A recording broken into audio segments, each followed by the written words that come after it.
Welcome to Athithi's vlog. ഇന്നത്തെ ഒരു കുഞ്ഞു വീഡിയോ. പരിപ്പും ചക്കക്കുരും മാങ്ങയും മുരിങ്ങക്കായും കൂടിയിട്ട് വെച്ചിട്ടുണ്ടാകും കേട്ടോ. പരിപ്പും ചക്കക്കുരും ഞാൻ ഇതൊക്കെ എഴുകി കുക്കറിലിടുന്നുണ്ട്.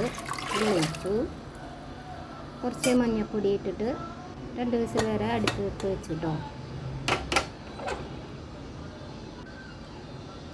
അതിന് ശേഷം വെള്ളരിക്കയും മുരിങ്ങക്കായും മാങ്ങയൊക്കെ നുറുക്കി വെച്ചു, കഴുകി. പിന്നെ പച്ചമുളക് ഇട്ടു.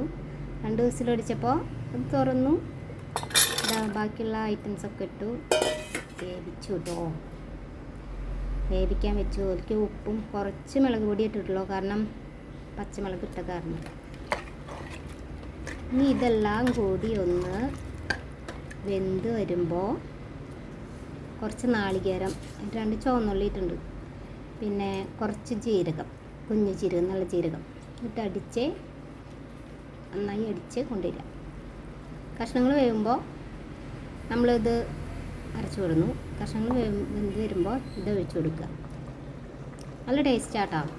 ചക്കക്കുരുവിൻ്റെ സീസൺ വന്ന, ചക്കക്കുരും മുരിങ്ങക്കായും സീസൺ വന്ന ഞങ്ങളുടെ ഇഷ്ടപ്പെട്ട കറിയാണ് കേട്ടത്. അതിലൊഴിച്ചു. ഒക്കെ വെന്ത് ഒഴിച്ചു. പുളിക്ക് പകരം മാങ്ങ ഇടുന്ന കാരണം കൊണ്ട് പുളി ഉണ്ടാവുമല്ലോ, അപ്പോൾ അത് ഒഴിച്ചു. ഇനി കൂട്ടം അവിടെ സെറ്റായി.